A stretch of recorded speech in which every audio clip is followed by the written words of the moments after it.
Any other question? Yeah. This gentleman in the back, please. All right, so I want to go back to the very first session. So if you confess with your mouth and you believe in your heart, it's automatic, you are saved.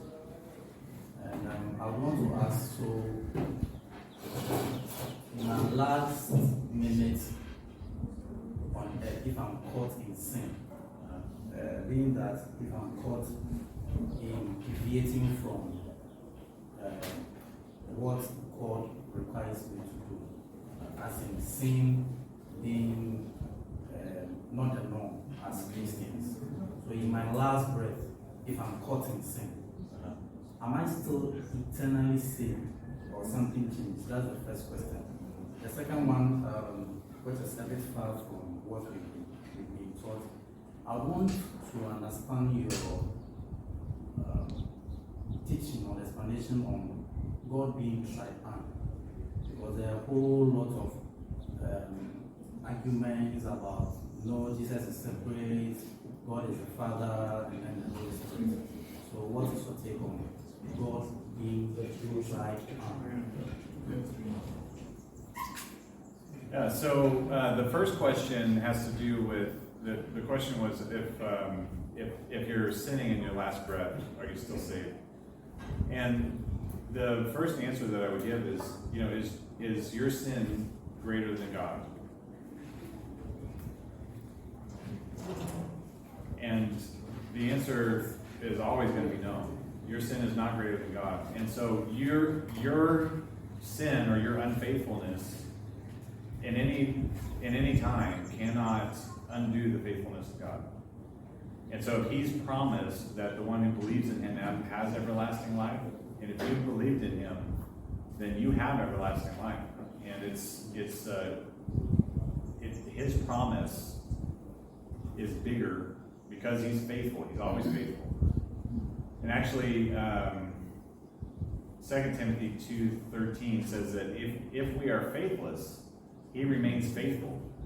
So he cannot deny himself. And that actually means if we are unbelieving. If we are unbelieving, he remains faithful because he cannot deny himself. So there's nothing that we can do to ever cost our salvation. There are consequences.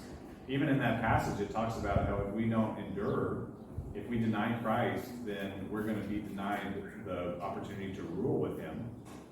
But we're still saved. And actually, 1 Corinthians 3, and this was another passage I wish we had time to go through, but it talks about the judgment seat of Christ. Let's go there real quick. 1 Corinthians 3. And we went through the first part of it, but not the rest. Starting in verse 9, he says, "For we are God's fellow workers, you are God's field, you are God's building. According to the grace of God which was given to me as a wise master builder, I have laid the foundation, and another builds on it. But let each one take heed how he builds on it. For no other foundation can anyone lay than that which is laid, which is Jesus Christ. Now if anyone builds on this foundation with gold, silver, precious stones, wood, hay, straw, each one's work will become clear, for the day will declare it, because it will be revealed by fire, and the fire will test each one's work of what sort it is. If anyone's work which he has built on it endures, he will receive a reward. If anyone's work is burned," and that word burned actually means totally burnt up, so there's nothing left, okay, except ashes. If anyone's work is completely burned up, he will suffer loss, but he himself will be saved, yet so as through fire. So the illustration is that our building that we're working on building is going to get tested by fire, and if it's possible, our building will burn down. We don't have anything to show for our lives, but still, we are going to be saved because we're on that foundation of Jesus Christ. And so, it's our security is not up to us; it's up to God, and He's capable and He's faithful to keep us safe. And we connect that to Romans 8. That nothing can separate us from the love of God. Nothing means nothing. And eternal means forever. So some of it is just simple. I mean, just the the word make it clear. Yeah. Eternal, forever. Nothing. That is what nothing. Nothing is nothing. Not even himself. Yeah. Unless you were not saved. Yeah. That should be, unless you never really believe or just mouth confession. Yeah. But nothing. If you are really saved or you were once saved, then it's secure. But Yeah. maybe, so we can't say Yeah. what somebody really is believing.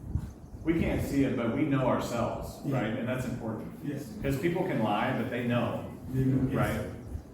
And so, there was a second question there. What was the second question? Trinity. Trinity. Yes. Your Oh, position. man. So I believe that God the Father, God the Son, and God the Holy Spirit are three persons in one God. They are co-equal, they are eternal, none were created, they all have existed forever with one another, that they can relate to and interact with one another, but still, in some sense, they're one. And I can't really explain it more in depth than that, and I feel like it's a question that people have been talking about for a long time, but the Bible does call each person of the Trinity God, and refers to them as distinct from one another, and the Bible also says that God is one. And so those are the things that we know for sure from the Bible's teaching. Yes, sir.